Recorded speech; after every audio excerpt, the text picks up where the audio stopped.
Hey everyone, Gage Ryan here to showcase my Gravekeeper anti-meta stun deck for you. So this is not a standard list by any stretch of the imagination, and it also doesn't really play like a standard Gravekeeper deck, but what it is it's a good stun deck that plays Gravekeeper cards and kind of thins through the deck really quickly, gets you easy access to Necro Valley, and then it tends to win with more anti-meta style monsters. So this deck's a lot of fun. It is pretty solid, I mean, especially if you're able to go first, and then it does have a good plan to go second and whatnot.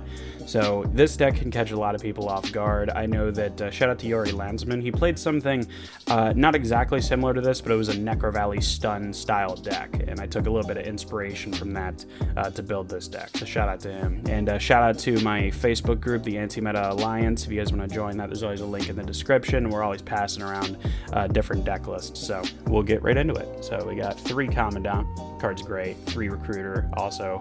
Like this card also really works with Silent Magician. I'll get more to this, but like Recruiter is just, it's a good standalone card that is always going to give you something every time it dies. That's why you don't play Spy. You got double Spiritualist. Spiritualist is good, but like it's also kind of a brick. Like you need Necro Valley and you need another Gravekeeper to have this, which is why you do play the Priest. You know, I mean, the Priest, like, it's so hard to find the right ratio for these because it always depends on the deck list. Speaking of deck lists, you know, so this deck is only 40 cards as opposed to the usual 42 that I always have for my Gravekeeper lists.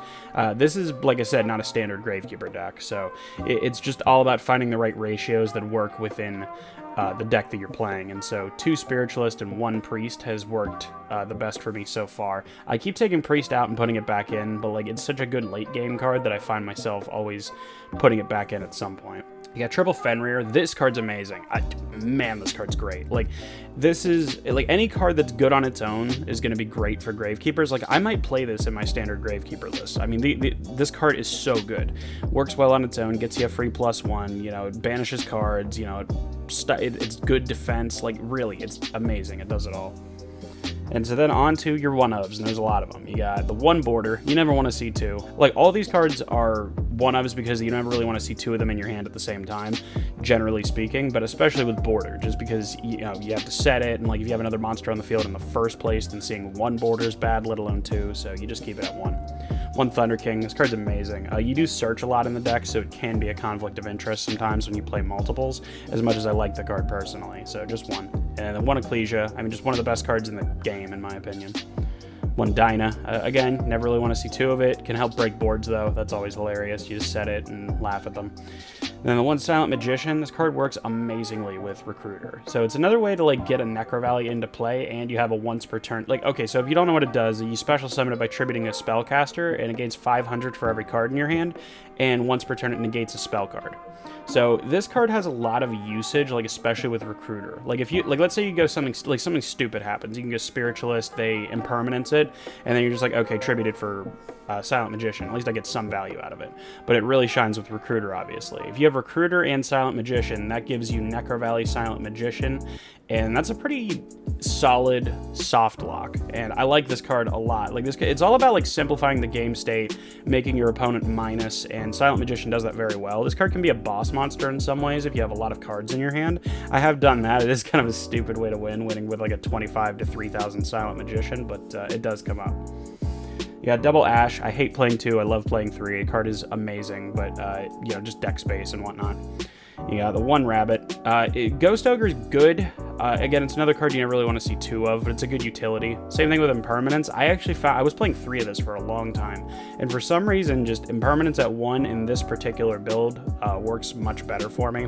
Because I mean, again, if the second you have any card on your field, like you always have Necro Valley, this card's no longer a hand trap. So you'll have to set it, and you know, etc., etc. That's it for the hand traps. That's it for the monster count. Onto the spells. You got triple Necro, triple Throne, double Super Poly. I hate playing 2. It's another card I like playing 3 of, but it's just a matter of getting the most consistent opening hand possible. And Super Poly is amazing at breaking first turn fields. And you know, if you happen to open 2 of it, then I mean that's fine. You can just pitch it with the other one. Double Desires, you never really want to touch the extra deck in this deck. Even one Prosperity can kind of set you behind sometimes. Not always, but sometimes. And so if we're going off of consistency and wanting a good first turn field, you also do need that +1 sometimes. Like, Gravekeepers don't have a whole lot of cards that say, activate this card and go +1. They don't have their own 7-star draw card, for lack of a better word. And so, I mean, cards like Desires where you can actually get a free +1 is very important sometimes. And then Terraforming, which has been a staple for a little while. So for spells onto the traps, you got Double Judgment, Double Strike. You never really want to play 3 of one or 3 of the other. You don't want to be caught behind like having a bunch of traps and no real way. You can't kill your opponent with trap cards, right? So I like the 2 and 2, and I'm going to stick with that for now in this build.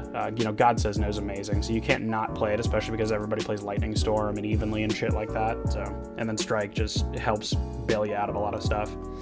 Double Dogmatic of Punishment, which is another card that, you activate this and you go +1 if you send Natis. So, I mean, this card is fantastic, and I will defend this card with my dying breath. You got the 1 Imperial Tomb. Again, this isn't really a standard Gravekeeper deck, as you see here, so, I mean, you're not always going to be put in those positions where you have a Gravekeeper monster face up necessarily with your Necro Valley. Sometimes it'll be Thunder King and Dinah and stuff like that. So you just play 1, but it's still a good utility to have, especially if you're searching at end phase off of your Esper. And then Metaverse, just turn Necro Valley into a trap card. What's not to love?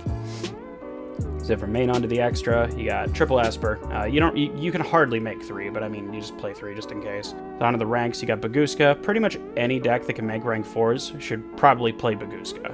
Yeah, Time Thief Redoer is one of my favorite rank 4s cards. So annoying, and it's so good. I mean, like, I find that even if you can't get over something with Time Thief Redoer, eventually you're going to pull a trap card out of their deck, and you can just spin it, no problem. You got Abyss Dweller, which is, again, I think one of the best rank 4s of all time. Castel, just good utility. I play 1 Link monster that you can actually summon, and it's the Majestus Link 1, because it works well with Recruiter. You have those plays where, like, oh, you go Commandant and they ash it, and then you have to normal summon Recruiter. You link into the Majestus guy, and Recruiter hits Grave, you go Commandant, go Necro Valley. It's a utility you absolutely need in a Gravekeeper deck. I know it seems like a frivolous play, but no, trust me, it will come up. You do need this card. It is a staple. So then for Super Poly, you got Starving Venom, Mud Dragon, and Garura. These cards are all amazing. I mean, like, I probably go into Starving Venom the most, but Garura is also great. Please play this card. You got Double Natis. Card is absolutely unfair. I love it. 1 Ash Dragon, just for those random situations, give you a free plus, and then the Tri-Brigade guy, which I hardly ever use, just because you don't play Nadir Servant, for instance, so it's not as effective, but there are times. Onto the side deck. So if you're looking at the side, it's pretty clear what the game plan is. You got triple Nibiru, card's great. The second Border, second Thunder King, second Dinah. If you go first, you get the chance to. You can really just go all in on going first. And, the great part is you can pull these cards out for game 3 or something like that. You lose game 1, you go first game 2. You stun them out of the game with Born or Dinah and things like that. And then you go game 3, you can side into a going second kind of a strategy. So, and you got triple Tactics talent. Card's very, very good. I like being able to take things, and then, like, you can add more links in there if you want to utilize it with triple Tactics talent. It's just a little too situational for my liking, but you can do that. That is an option. Yeah, triple Dark Ruler. I love this card. Having this, like, your opponent can't respond to it with monster effects. Very unfair card. Love it. Double Cosmic Cyclone, it is what it is, and then Feather Duster, which is, great utility, especially for playing against cards like mine and you know when to play it. If you have, like, Feather Duster plus Judgment, and your opponent has Mystic Mind and 5 back row, you laugh at them.